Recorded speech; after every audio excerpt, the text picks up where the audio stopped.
Hey guys, this is Charles Wandless, and I just wanted to thank each and every one of you for taking part and participating in this fun little contest I did today. And like I said on the post, stay tuned for quite a few more of these contests. What you're going to be doing is you're going to be winning some cool prizes if you participate. I'll be giving away some unannounced bonuses, and it'll be a lot of fun. You know, something you can share with your friends other than the typical pictures on Facebook and stuff like that. But besides having fun, there is a reason why I'm doing this. Is for one, to get more activity on my page and just get a little more back and forth correspondence, and also for a case study I'm going to be working on. I've got some real fancy software that actually takes this whole contest thing to a different level. It's got a top 10 leaderboard. It's going to run for like a month at a time or 15 days at a time. I can kind of give and choose and pick and choose which days I want it to run, that kind of thing. And there's always going to be some cool, really good prizes.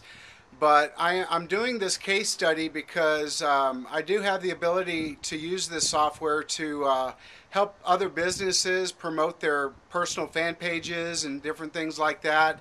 And in the days where the economy is kind of tight and everybody's sort of short with their funds, the cool thing to do is barter.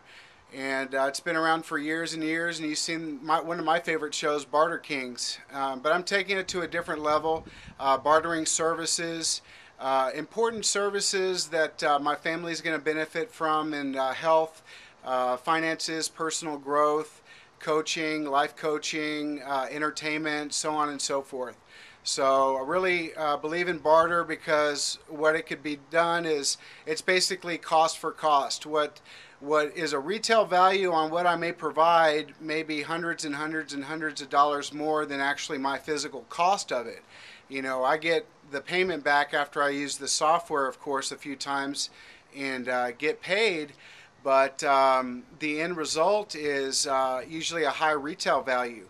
Now, what another service provider, coach, gym, what have you, concert promoter may have as a retail value, what may not cost him too much to actually give that away in exchange for something of equal value is really a win-win situation for both parties. So I want to do a real case study because there's tons of people that are already using this software, but you know, they don't know these people from Adam, but they know me.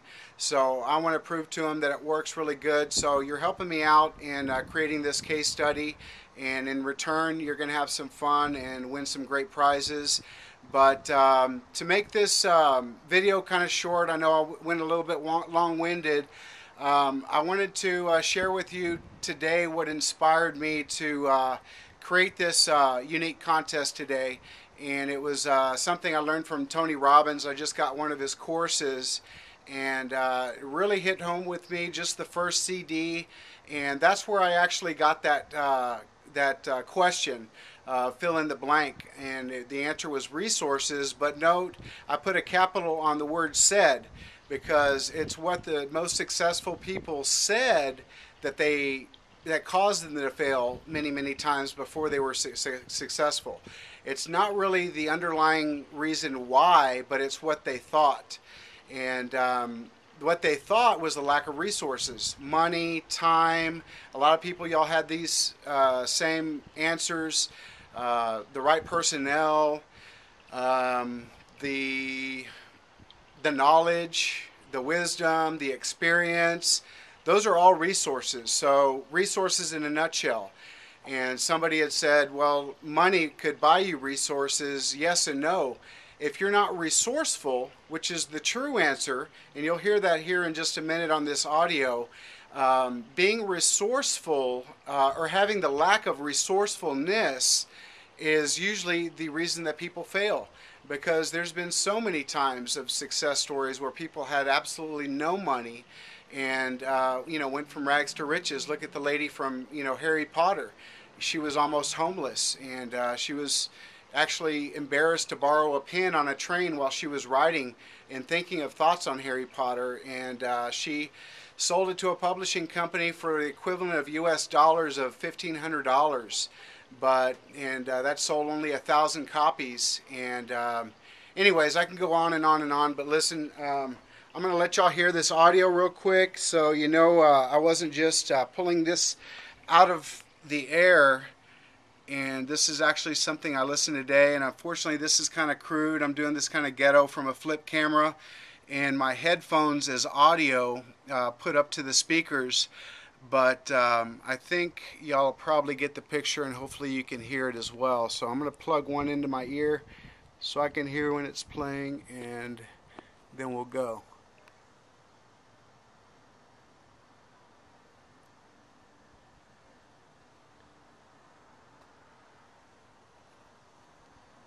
Ultimately, if you want to know what shapes it all, think about this. When people fail to achieve what they want, what's their reason?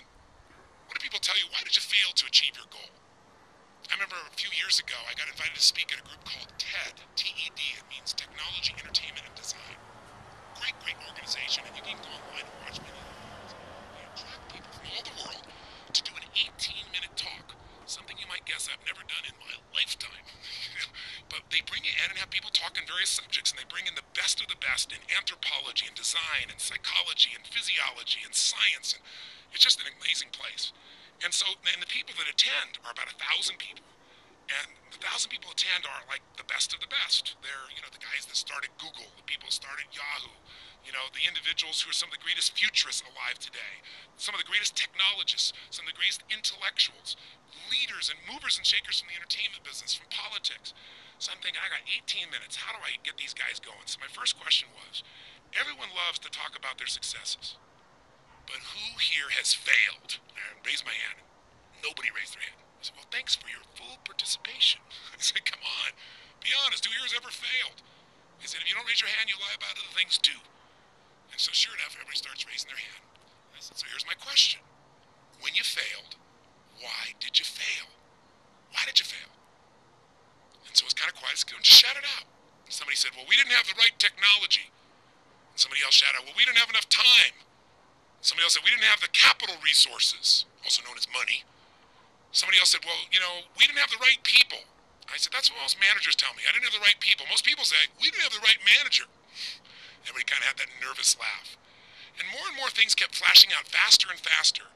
And then all of a sudden I heard a voice in the darkness that said, I didn't have enough Supreme Court justices. And there was this pause, and all of a sudden people started laughing and then clapping. And I looked down in the front row in the darkness, and there was Vice President Al Gore. And he laughed, everybody kind of giggled, and I said, wow, that's one way of explaining why you failed to achieve your goal to be president. But I said, let's look a little deeper. Everyone here is given reasons, and I've used some of these too, so I'm not pointing any fingers here. But what are these reasons? I didn't have the time, I didn't have the technology, we didn't have the right contacts, we didn't know the right people, in other words. We didn't have the tools, we had the wrong leaders. Everybody's got their list, but what do all these things have in common? I didn't have enough Supreme Court justices. What do all these things have in common? And all of a sudden, you know, there's a pause, and somebody said it. They're all resources. I said, that's right. The biggest illusion we have in life of why we fail to achieve something is we start to believe that we're missing the resources. And what I can tell you, having lived 3 decades working with the most successful human beings on the face of the earth, I'm talking about titans of business, the most powerful political leaders. I'm talking about everything from a Nelson Mandela, a Mother Teresa, a Princess Diana, you know, a Gorbachev. I'm talking about President Clinton, people from every walk of life, going to sports, the Agassiz, the Gretzkys, these days the Chuck Liddells, the Ultimate Fighting. I've been through all of them, worked with them all directly. I've got to get in their mind. I've got to ask Gorbachev, what ended the Cold War? I've got to hear from people's point of view. What has shaped the destiny of this country and of this world? And you know what I find out as I dig under it all in my own experience as well? Resources are never the real problem. The real problem is a lack of resourcefulness. What do I mean by that? What I mean is, you can get the resources if you're resourceful enough. And what makes us resourceful? You got it. Human emotion. We're either unresourceful or resourceful based on the habit of emotions that we use most often. Do you get yourself in the habit where you get frustrated, tired, overwhelmed, angry real easily? is your habit more determination, courage, playfulness, interesting, curious, courageous? Or do you spend more time? See, think about it. If you don't have the money, but you are creative enough, can you find a way to get the money? The answer is yes. Anyone who's ever succeeded has done it. You know, if you don't know how to get through it, the obstacle seems absolutely impenetrable. You can't change it. But you're determined enough, will you find the way? If you have enough determination, enough flexibility, enough creativity, the answer is yes. If you don't know what to do and you need help, and you care enough, there's enough caring, enough love, enough caring for other people, you bet you can find someone who'll help you. So I said, it's never the resources that's the real problem. It's the lack of resourcefulness. It's a lack of emotional strength or emotional fitness. You didn't use all you're capable of. And I said, so let's look here, Vice President Gore.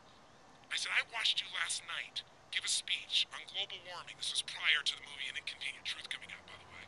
I said, I saw a passion in you last night that moved me. And I remember years ago, you and W. Bush having a debate. And I can remember vividly wanting to vote for you, but I couldn't because there was just no emotion, no passion, and nothing like this. If you would have had half the passion you had last night, you would have had my vote, and you never, I guarantee you in our society, you never would have needed any Supreme Court justices to be able to make a vote for you to be President of the United States. And the whole crowd went crazy. They started making noise and clapping like crazy. This is a democratic environment. And he came up and he gave me a high five. And I said, of course, that's just me making my judgments, telling you how you should run for president, something I've never had the ability to do. I said, my point is deeper. My point is, it's all resourcefulness. If we can get that, we don't have to make ourselves wrong. We can find the resources to get the answer to go where we want to go. And that's what makes it happen. That's what J.K. Rowling did to get herself where she is. I mean, think about this woman. Here's a woman that was shy, so shy that when she came up with the idea to even consider writing this book, right, this concept of Harry Potter, she was on a train and she was too shy to ask for a pen, so she forgot parts of it. And hopefully, finally it came to her again. This is a woman who, was a school teacher who left and went to Portugal to become an English teacher there and met a man and fell in love and had her first child, Jessica. But you know what? He was the wrong guy.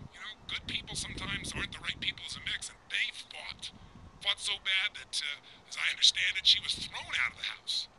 Came back to England in 1994 with her tail between her legs, broke, no job. And she said, I'm going to write stories. Some of the stories she told her daughter that her daughter loved, she tested them out there, and she thought, I'm going to write these. But everybody said, are you crazy? Nobody makes any money writing children's books. You better get a day job. You better go become a school teacher. Go become an English teacher here.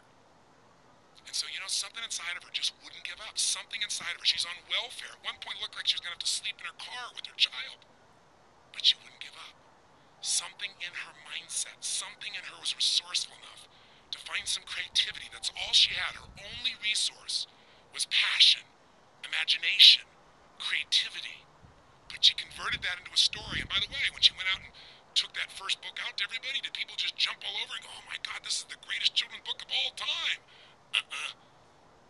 The company in the UK that actually bought the rights to her book gave her £1,500, which these days might be worth about $3,000. And they only published 1,000. 1,500, by the way, went to the libraries. Nobody thought it was going to go, and then it caught fire. In fact, today, if you had one of those original 1,000, that first printing, they're worth $50,000 each. Her last printing of her last book, the 7th book, it sold 11 million copies in 24 hours. That never happened in human history. She has sold more than 400 million Harry Potter books. 400 million! And the woman who was on welfare, who had no resources, is now a billionaire. Come on. Don't sell yourself short ever again. Don't let anybody tell you, you can't make any money writing children's stories. Until you come up with your way of finding your gift, and I'm not saying you have to do something that makes $1 billion, but you got to do something that moves you. I mean, how does a guy like Stephen Hawking shape our understanding of the universe when at 21 years old, at the time most people have the most optimism from the life, he's taken out literally at the knees. He's told in his 3rd year of college, you have ALS. You're losing all muscle function.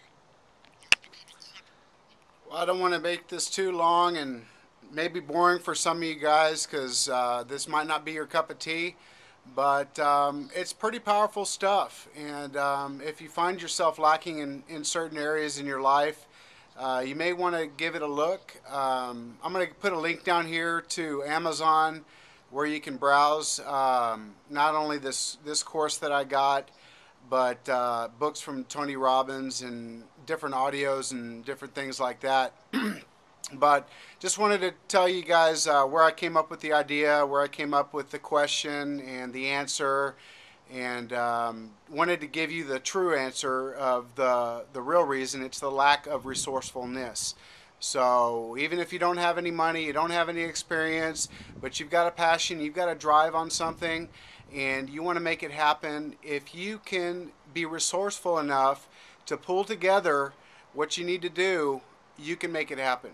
So thanks once again, folks, for helping me with this case study, and look forward to throwing out some more prizes, and y'all have a great day. Talk to you soon. Bye-bye.